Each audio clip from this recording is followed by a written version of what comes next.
Phone بند کرتے ہی میں نے فون جیب میں ڈالا۔ تب تک رائمہ اپنی کلاس میں جا چکی تھی۔ میں باہر کھڑا ہو گیا۔ جب اس کی کلاس ختم ہوئی وہ کلاس سے باہر آ گئی۔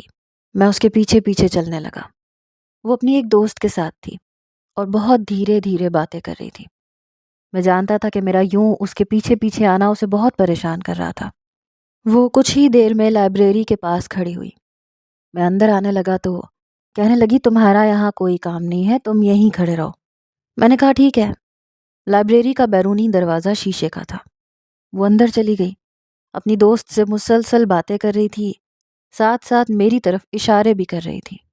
میں جانتا تھا کہ اس کے لیے یہ سب کچھ ناگوار سا ہے، لیکن میں اسے زچ کرنا چاہتا تھا، تنگ کرنا چاہتا تھا، اس کی زندگی دوبھر کرنا چاہتا تھا۔ کچھ ہی دیر میں نے دیکھا کہ وہ ایک نوجوان سے باتیں کر رہی تھی جو سامنے بنے بک شیلف سے بکس لے رہا تھا، لیکن وہ دونوں بک چھوڑ کر آپس میں باتیں کرنے لگے۔ شاید انہیں لگ رہا تھا کہ میں انہیں نہیں دیکھ رہا، لیکن میری نظر ان کی ایک ایک حرکت پر تھی۔ کچھ ہی دیر میں نے دیکھا کہ وہ لڑکا جا چکا تھا اور رائمہ اپنی دوست کے ساتھ سر پکڑے کرسی پر بیٹھی ہوئی تھی۔ پتہ نہیں اس سے کیا باتیں کر رہی تھی۔ کچھ ہی دیر میں اٹھ کے باہر آئی، کہنے لگی کہ تم یہاں پر کھڑے کیا کر رہے ہو؟ پورا دن کیا تم میرے پیچھے پیچھے آتے رہو گے؟ دیکھو یہاں یہ سب بہت برا لگتا ہے۔ میری کلاس فیلوز میرا مذاق اڑائیں گی، اس لیے بہتر ہے کہ تم میرے پیچھے مت آؤ۔ میں نے کہا ٹھیک ہے، میں آپ کے پیچھے نہیں آتا۔ یہ کہہ کے میں 2 قدم پیچھے ہٹ گیا۔ جیسے ہی وہ اپنی دوست کے ساتھ اپنے ڈپارٹمنٹ پہ جانے لگی تو 2 نوجوان اس کے پاس آئے اور اس کا بازو پکڑ کے اس کی کن پٹی پر پسٹل رکھ دی۔ کہنے لگے چلو ہمارے ساتھ۔ اس سے پہلے کہ وہ اس کے ساتھ کچھ بھی غلط کرتے میں وہاں پہنچ چکا تھا۔ میں نے جیب میں رکھی پستول اس نوجوان کے سر پر تانی، حالانکہ میں کافی فاصلے پہ کھڑا تھا۔ میں نے کہا اس لڑکی کو چھوڑ دو ورنہ تمہیں یہیں ختم کر دوں گا۔ وہ کہنے لگا جب تک تم میرے قریب پہنچو گے تب تک میں اس لڑکی کو مار چکا ہوں گا، تم پیچھے ہٹ جاؤ۔ رائمہ کی حالت یہ تھی کہ وہ سانس لینا بھول گئی تھی، چہرے کی رنگت فک پڑ گئی تھی۔ میں بجائے پیچھے ہٹنے کے اس کی طرف قدم بڑھانے لگا۔ وہ نوجوان اپنی پسٹل کو رائمہ کی کن پٹی پر رکھ کر چلانے ہی والا تھا جب میں نے ایک زوردار پاؤں اس کے ہاتھ پہ مارا اور پسٹل اس کے ہاتھ سے چھوٹ کے زمین پہ گر گئی۔ میں نے پسٹل کے اوپر اپنا پاؤں رکھا اور جیسے ہی وہ نوجوان میری طرف بڑھا میں نے اسے مارنا شروع کر دیا۔ میں اکیلا ہی ان دونوں نوجوانوں کو بری طرح سے پیٹ رہا تھا۔ کچھ ہی دیر میں وہ دونوں ہی مجھے دھکا دے کے گرا چکے تھے اور پھر وہی ہوا جو میں چاہتا تھا۔ انہوں نے زمین سے بندوق پکڑی اور میری طرف فائر کر دیا۔ گولی سیدھی میرے بازو پہ جا کے لگی۔ وہ نوجوان فوراً سے یونیورسٹی سے باہر بھاگ گئے۔ سب اسٹوڈنٹس اور پروفیسر سب تماشا دیکھ رہے تھے۔ کوئی بھی میری مدد کے لیے آگے نہیں بڑھا۔ میں نے اپنا بازو زور سے پکڑ لیا تو پھر بھاگتی ہوئی رائمہ میرے پاس آئی۔ میں نے کہا چھوٹی بی بی صاحبہ آپ کو کچھ ہوا تو نہیں؟ آپ ٹھیک تو ہے نا؟ وہ کہنے لگی مجھے کچھ نہیں ہوا، تمہیں گولی لگ گئی ہے۔ کافی نوجوان میرے پاس آ گئے۔ ان میں سے ایک نوجوان نے ہی گاڑی کی ڈرائیونگ کی۔ وہ ہاسپٹل کی طرف روانہ ہوا۔ وہاں پر کچھ دیر میں پہنچ گیا۔ میں نے اپنے آپ کو بے ہوشی کا ٹیکہ نہیں لگوایا تھا۔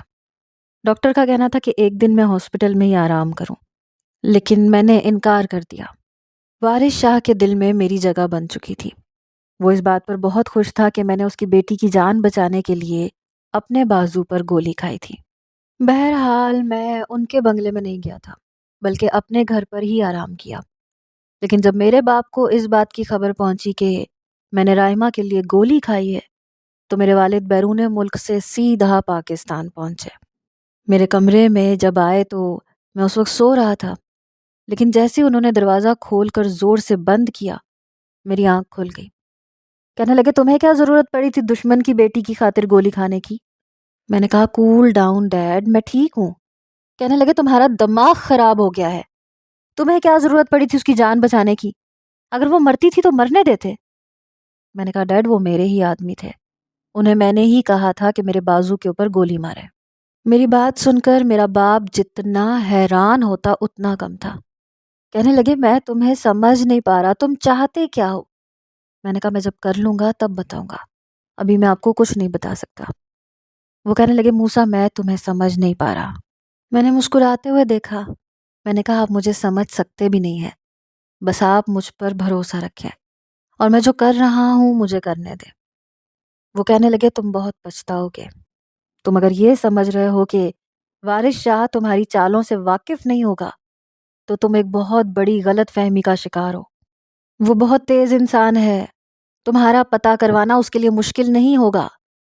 میں نے کہا لیکن اس بار شکست اس کے نصیب میں لکھی جا چکی ہے اور میں نے خود سنہری حروف سے لکھی ہے۔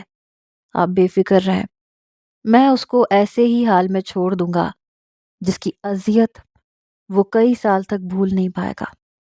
لیکن خدا کے لیے آپ کچھ عرصے تک بیرون ملک میں ہی رہیں، ذرا ذرا سی بات سن کے پاکستان نہ آیا کریں۔ میرے والد میرے بیڈ پر بیٹھ گئے میرے برابر میں، میرا ہاتھ پکڑ لیا، اپنے ہونٹوں پہ لگا لیا، کہنے لگے تم میرے بیٹے ہو، میں تمہیں کھونا نہیں چاہتا۔ ان کی آنکھوں میں آنسو تھے۔ میں اٹھ کے بیٹھ گیا، اپنے باپ کو اپنے ساتھ لگا لیا۔ میں نے کہا ڈیڈ پلیز، آپ میرا حوصلہ ہیں، اگر آپ یوں روئیں گے تو میں کمزور پڑ جاؤں گا اور میں کمزور نہیں پڑنا چاہتا۔ بہت انتظار کیا ہے میں نے اس وقت کا، اور اب وارث شاہ کی شکست بہت قریب ہے، تو آپ دیکھیے گا ڈیڈ وہ کیسے آٹھ آٹھ آنسو روتا ہے۔ اس رات کافی دیر تک میں نے اپنے ڈیڈ سے باتیں کی، پھر وہ اپنے کمرے میں چلے گئے۔ 2 دن بعد ہی مجھے وارث شاہ کی کال آئی کہ اگر تمہاری طبیعت بہتر ہے تو تم کچھ دیر کے لیے میرے بنگلے پہ آؤ۔ میں نے کہا ٹھیک ہے۔ میں 2 دن بعد اس کے بنگلے پہ چلا گیا۔ ہاتھ پہ پٹی ابھی بھی بندھی ہوئی تھی۔ وہ کہنے لگا میری بیٹی کے پیپرز ہیں، اس لیے میں چاہتا ہوں کہ صرف تم اسے یونیورسٹی چھوڑو اور لو، اس کے علاوہ تم بنا کوئی کام کیے واپس جا سکتے ہو۔ تمہارے علاوہ میں کسی اور پر بھروسہ نہیں کرنا چاہتا، لیکن تم زخمی بھی ہو، اس لیے گاڑی ڈرائیور ہی چلائے گا، تم بس میری بیٹی کی حفاظت کرنا۔ میں تم پر جتنا بھروسہ کر سکتا ہوں اتنا کسی اور پہ نہیں کر سکتا۔ میں نے کہا صاحب جی یہ تو آپ کا بڑا پن ہے، ورنہ بندہ ناچیز اس قابل نہیں ہے۔ وہ کہنے لگے تم نے اپنی جان پہ کھیل کے میری بیٹی کو بچایا ہے، یقین جانو میں تمہارا احسان مند ہوں، اور اس بار میں تمہیں تمہاری تنخواہ کے ساتھ بونس بھی دوں گا، اور وہ لاکھوں میں ہوگا۔ میں نے کہا مجھے اتنے پیسوں کی ضرورت نہیں ہے۔ کہنے لگے پھر بھی میں تمہیں اپنی خوشی سے دینا چاہ رہا ہوں۔ فوراً سے اس نے ایک چیک بک پہ سائن کیا اور 5 لاکھ کی رقم مجھے دی۔ میں نے کہا بہت شکریہ۔ میں نے وہ جیب میں ڈال لی۔ میرے لیے یہ رقم بالکل بے معنی تھی، کئی کروڑ میرے اکاؤنٹ میں موجود تھے۔ میں نے وہ پیسے چیریٹی میں دے دیے۔ گاڑی اب ڈرائیور چلاتا تھا، مجھے صرف رائمہ کی حفاظت کرنی ہوتی تھی، لیکن حفاظت کرتا بھی تو کس سے، کیونکہ سب کچھ کروانے والا تو میں خود تھا۔ لیکن میں نے یہ محسوس کیا کہ رائمہ کا لہجہ اور انداز میرے ساتھ بدل چکا تھا۔ کچھ ہی دنوں میں جیسے ہی میرے ہاتھ ٹھیک ہوئے میں نے ڈرائیونگ بھی شروع کر دی۔ اب وہ میرا بہت خیال رکھتی تھی۔ جب بھی کھانے کا ٹائم ہوتا وہ خود باہر آتی، مجھ سے پوچھتی تم نے کھانا تو ٹھیک سے کھایا ہے نا، اپنی میڈیسن تو لے رہے ہو نا۔ میں کہتا چھوٹی بی بی آپ کیوں فکر کرتی ہیں، میں بہت ڈھیٹ ہوں، ایک گولی میرا کچھ نہیں بگاڑ سکتی۔ میں تو اللہ کا شکر ادا کرتا ہوں کہ آپ کو کوئی نقصان نہیں پہنچا، اگر آپ کو کوئی کھروچ بھی لگ جاتی تو مجھے بہت دکھ ہوتا، مجھے لگتا میں نے اپنے فرض میں کوتاہی کر دی۔ میرے ایسے جملے اس کے دل کو شمع کی طرح پگھلانے کے لیے کافی تھے۔ وہ کہنے لگی تم ایک بہت اچھے انسان ہو۔ میں نے کہا نہیں میں تو ایک عام سا انسان ہوں، اچھے تو آپ لوگ ہیں، آپ کے بابا ہیں۔ کہنے لگی اپنا خیال رکھا کرو۔ ایک بار میں گاڑی چلا رہا تھا تو مجھ سے پوچھنے لگی عاشق حسن تمہارے گھر میں کون کون ہے؟ میں نے کہا امی ہے، بہن ہے، میں ہوں، بوڑھا باپ بھی ہے۔ کہنے لگی کبھی مجھے اپنے گھر لے کے جاؤ۔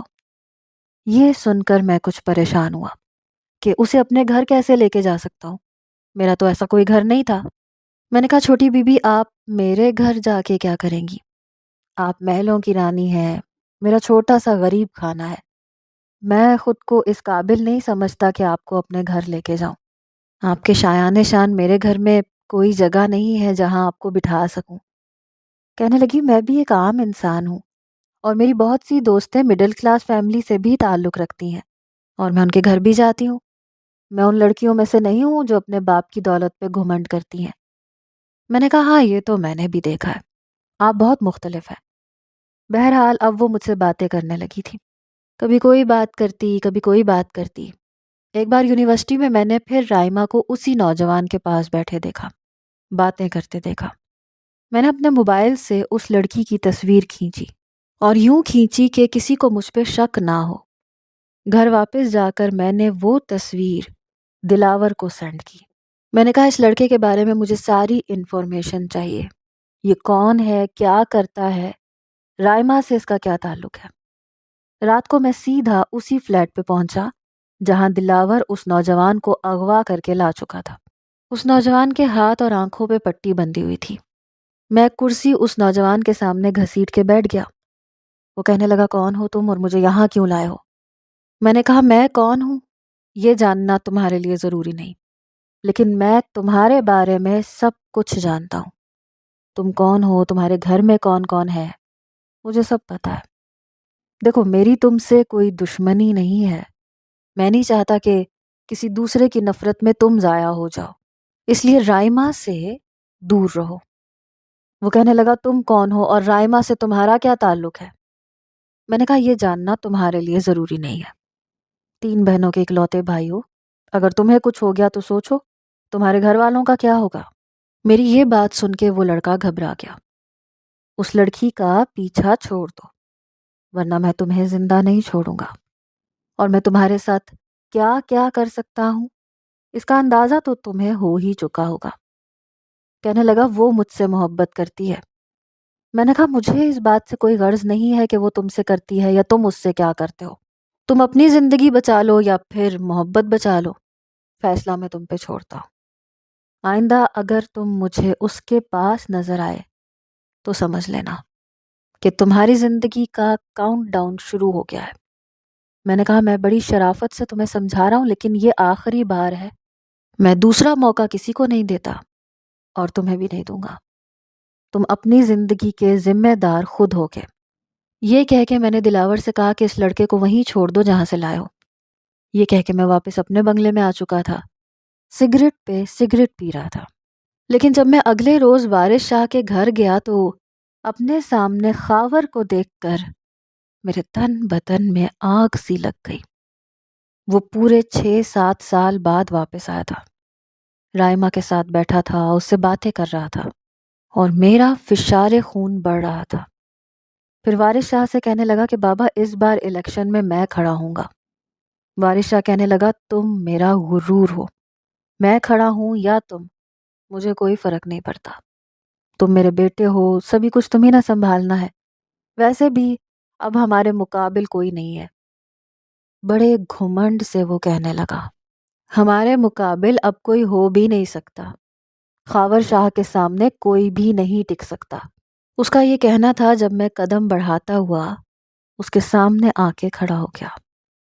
اس نے مجھے سر سے پاؤں تک دیکھا، پھر وارث شاہ سے کہنے لگا بابا یہ کون ہے؟ وہ کہنے لگے یہ رائما کا باڈی گارڈ ہے، بہت بہادر نوجوان ہے اور اتنا ہی ایماندار بھی ہے، نمک حلالی کیسے نبھاتے ہیں یہ اچھے طریقے سے جانتا ہے۔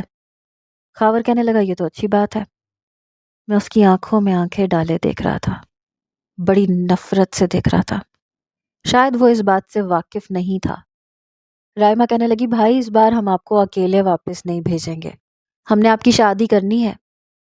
وہ کہنے لگا ٹھیک ہے، تمہیں جو لڑکی پسند ہے تم مجھے بتا دو، ہم رشتہ لے جائیں گے، لیکن شادی میں الیکشن کے بعد ہی کروں گا۔ پھر کہنے لگا میں کافی تھکا ہوا ہوں، کچھ دیر آرام کرنا چاہتا ہوں۔ یہ کہہ کے وہ اپنے کمرے میں چلا گیا، لیکن میرے اندر آگ سی لگ گئی تھی۔ میں نے دل میں سوچا کہ بہت آرام کر لیا تم نے، اب تو تم دن رات کی اذیت کے لیے تیار ہو جاؤ خاور شاہ، کیونکہ میں تمہاری زندگی بہت جلد جہنم بنانے والا ہوں، تمہیں تڑپتا ہوا دیکھنا چاہتا ہوں۔ بہرحال اگلے روز جب میں رائما کو یونیورسٹی لے کے گیا تو میں نے نوٹ کیا کہ وہ لڑکا رائما سے بات کرنے سے کترا رہا تھا، بہانے بنا کے جا رہا تھا۔ اب وہ بار بار اس سے وجہ پوچھ رہی تھی، لیکن وہ یہ کہہ کے ٹال رہا تھا کہ میں کچھ مصروف ہوں، میرے پاس ٹائم نہیں ہے۔ وہ کہنے لگی تم میرا فون بھی اٹینڈ نہیں کر رہے، آخر مسئلہ کیا ہے؟ کہنے لگا میرے سر پہ اور بھی بہت سی ذمہ داریاں، صرف تم نہیں ہو۔ میں سمجھ گیا کہ لڑکا سمجھدار ہے، وقتی جذبات میں اپنے آپ کو نقصان نہیں پہنچانا چاہتا۔ لیکن رائما اس کی بے رخی دیکھ کے ضرور افسردہ ہو چکی تھی۔ ایک بار رائما نے جب اس کا ہاتھ پکڑا تو اس نے برے طریقے سے جھٹک کے اس کا ہاتھ پیچھے کیا۔ کہنے لگا، کیا مسئلہ ہے تمہارے ساتھ؟ کیوں میرے گلے پڑ رہی ہو؟ کہہ تو چکا ہوں میرے سر پہ بہت ساری ذمہ داریاں ہیں۔ رائما کا دل وہ توڑ چکا تھا اور میرے لیے اس سے اچھا موقع اور کوئی نہیں تھا۔ جب وہ یونیورسٹی سے باہر آئی تو رو رہی تھی، گاڑی میں بیٹھ کر بھی سسکیوں سے رو رہی تھی۔ میں نے کہا، چھوٹی بیوی کیا ہوا ہے؟ کہنے لگی، کچھ نہیں۔ میں نے کہا، اگر کسی نے کچھ کہا ہے تو مجھے بتائیں، میں اس کا منہ توڑوں گا۔ کہنے لگی، نہیں، مجھے کسی نے کچھ نہیں کہا۔ پھر کہنے لگی، مجھے گھر نہیں جانا، مجھے سمندر جانا ہے، مجھے سمندر لے جاؤ۔ میں نے وہیں سے گاڑی موڑ لی، اسے ساحل سمندر لے گیا۔ وہ شاید کھل کے رونا چاہتی تھی اور گھر میں اس کو یہ موقع نہیں مل سکتا تھا۔ سب لوگ اس سے وجہ پوچھتے۔ میں گاڑی کے ساتھ ٹیک لگا کے سگریٹ پی رہا تھا اور وہ سمندر کے کنارے کھڑی آنسو بہا رہی تھی۔ کچھ دیر میں اسے روتا ہوا دیکھتا رہا، پھر اپنی سگریٹ کو زمین پہ پھینک کے جوتے سے بجھایا، چلتا ہوا ساحل سمندر کے اندر چلا گیا جہاں وہ کھڑی تھی۔ میں اس کے برابر میں کھڑا ہو گیا۔ چھوٹی بیوی، اگر آپ مجھ ناچیز کو اس قابل سمجھیں تو آپ اپنا دکھ کہہ سکتی ہیں، میں سن لوں گا۔ شاید آپ کو کسی کی ہمدردی کے جملوں کی ضرورت ہے۔ وہ پھوٹ پھوٹ کے رونے لگی، کہنے لگی، میں نے کبھی بھی کسی کے ساتھ امیری یا غریبی کا فرق اپنے اندر پیدا نہیں ہونے دیا، کیونکہ میری نظر میں ہر انسان برابر ہے۔ لیکن میں بھول گئی تھی کہ محبت پا لینا ہر کسی کے نصیب میں نہیں ہوتا۔ میں اس کے سامنے جا کے کھڑا ہو گیا، اس کے بہتے ہوئے آنسوؤں کو جھجکتے ہوئے اپنے ہاتھوں سے صاف کیا۔ اس نے مجھے روکا نہیں تھا، لیکن وہ پیچھے ہٹ گئی۔ میں نے کہا، پلیز روئے مت، کیوں کسی نا قطرے کے لیے اپنے قیمتی آنسو بہا رہی ہیں؟ آپ کو نہیں پتا، آپ کو ایسے روتا دیکھ کے مجھے کچھ ہوتا ہے۔ آپ مجھے بتائیں کون ہے وہ، میں اسے زندہ نہیں چھوڑوں گا۔ میری بات سن کر برجستہ اس نے میری طرف دیکھا، پھر نظریں گرا لی۔ کہنے لگی، نہیں، کوئی بھی نہیں ہے، بس ایسے ہی رونے کو دل چاہ رہا تھا، اس لیے یہاں آ گئی۔ میں نے کہا، ایسے مت رویا کریں، مجھے بہت تکلیف پہنچتی ہے۔ میری بات سن کے وہ کچھ نروس ہوئی، پھر مجھے کہنے لگی کہ واپس گھر چلو۔ پھر وہ تیز تیز قدم اٹھاتی ہوئی گاڑی کی طرف جانے لگی۔ میں بھی آہستہ آہستہ قدم اٹھاتا ہوا گاڑی کے پاس پہنچ گیا۔ وہ گاڑی کی پچھلی نشست پہ بیٹھ چکی تھی۔ میں نے گاڑی اسٹارٹ کی اور اسے بنگلے پہ چھوڑ آیا۔ انہی دنوں الیکشن کا بڑا زور تھا۔ میرے باپ کی کال آئی کہ مجھے تو تم نے یہاں بیرون ملک میں رہنے کا بول دیا، پاکستان میں اب الیکشن ہو رہے ہیں اور میں نہیں چاہتا کہ اس بار وارث شاہ الیکشن جیت جائے۔ میں نے کہا، آپ بے فکر رہیں، آپ بھائی سے بولیں وہ الیکشن لڑے۔ وہ کہنے لگے، آج وہ ایک بہت اہم میٹنگ میں ہے اور تمہیں جانا ہے۔ میں نے کہا، میں چلا جاؤں گا، بے فکر رہیں۔ میں نے میٹنگ اٹینڈ کی اور واپس گھر آ چکا تھا۔ رات کو سونے لگا تو رائما کی کال آنے لگی۔ وہ رو رہی تھی۔ میں نے وجہ پوچھی تو کہنے لگی، میری کوئی بھی ایسی دوست نہیں ہے جس سے میں دل کی بات کہہ سکوں۔ کیا میں تم سے اپنے دل کی بات کہہ سکتی ہوں؟ میں نے کہا، یہ تو میری خوش نصیبی ہوگی چھوٹی بی بی۔ وہ کہنے لگی، عاشق حسین، تم بہت اچھے انسان ہو، مخلص ہو، ایماندار ہو، دھوکے باز نہیں ہو، دوسرے مردوں کی طرح۔ میں نے کہا، میں اتنی تعریف کے قابل نہیں ہوں چھوٹی بی بی۔ وہ کہنے لگی، میری خاطر تم نے اپنی جان کی پرواہ نہیں کی، ایسے کون کرتا ہے؟ زندگی تو سب کو پیاری ہوتی ہے۔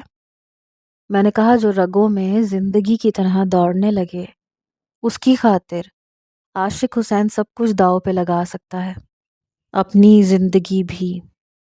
میرے دبے چھپے اظہار پہ وہ چپ سی ہو گئی۔ میں نے کہا، سوری چھوٹی بی بی، میں شاید کچھ زیادہ بول گیا، مجھے یہ سب آپ سے نہیں کہنا چاہیے تھا۔ کہاں میں اور کہاں آپ، زمین آسمان بھی کبھی ایک نہیں ہو سکتے۔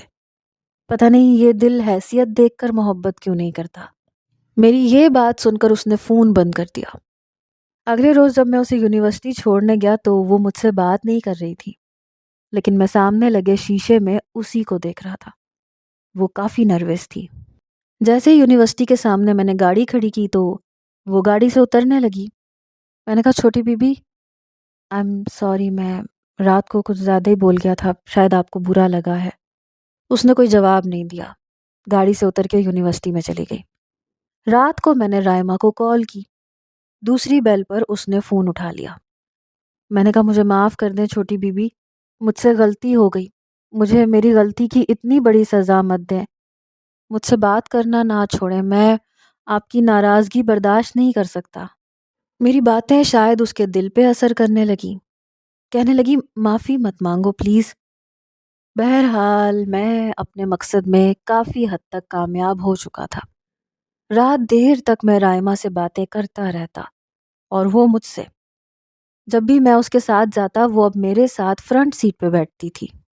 وہ بھی مجھ سے شاید محبت کرنے لگی تھی اور میں یہی چاہتا تھا کہ وہ میری محبت میں پاگل ہو جائے، یہاں تک کہ اپنے باپ اور بھائی کی عزت کا جنازہ نکالتے ہوئے میرے ساتھ بھاگنے پہ مجبور ہو جائے۔ لیکن میرا سارا پلان اس وقت چوپٹ ہوا جب مجھے ڈیڈ کی میٹنگ کے لیے 5 اسٹار ہوٹل کے ریسٹورنٹ میں میٹنگ اٹینڈ کرنی تھی۔ میں جب میٹنگ کر کے فارغ ہوا اور سامنے بیٹھے سیاسی پارٹیز کے ممبرز سے ہاتھ ملا کر اپنی کرسی سے کھڑا ہو کے پلٹا تو میرے قدم وہیں منجمد ہوئے، کیونکہ رائما میرے بالکل پیچھے کھڑی تھی، میری اصل حقیقت جان چکی تھی۔ کہنے لگی تو تم موسیٰ آفندی ہو، راحیل آفندی کے بیٹے۔ ہاؤ ڈیئر یو، تم ہوتے کون ہو مجھے چیٹ کرنے والے؟ اس کا لہجہ بلند ہوا تھا۔ میں نے اس کا ہاتھ پکڑا، میں نے کہا آرام سے بات کرو مجھ سے، میں تمہیں سب کچھ۔ میری بات یہیں تک پہنچی تھی کہ اس نے ایک زوردار تھپڑ میرے منہ پہ مارا۔ آس پاس بیٹھے بہت سے لوگوں نے یہ منظر دیکھا۔ اس نے اپنا ہاتھ چھڑوایا اور وہاں سے روتے ہوئے باہر نکل گئی۔ میں غصے سے پیچ و تاب کھا کے رہ گیا۔ منزل کے اس قدر قریب پہنچ کے میں شکست نہیں کھانا چاہتا تھا۔ میں نے رات کو رائما کو بہت کالز کی، میں نہیں چاہتا تھا کہ وہ اپنے باپ کو میرے بارے میں سچ بتائے، لیکن وہ فون نہیں اٹھا رہی تھی۔ میں نے میسج کیا، میں نے کہا رائما میں تم سے محبت کرنے لگا تھا، میں جانتا تھا کہ تمہارا باپ نہیں مانے گا، اس لیے میں نے یہ سب کچھ کیا، پلیز ٹرائی ٹو انڈرسٹینڈ۔ لیکن اس نے کوئی جواب نہیں دیا۔ میں بے حد پریشان تھا۔ جب میں اگلے روز وارث شاہ کے گھر پہنچا تو ہوش اڑ گئے، کیونکہ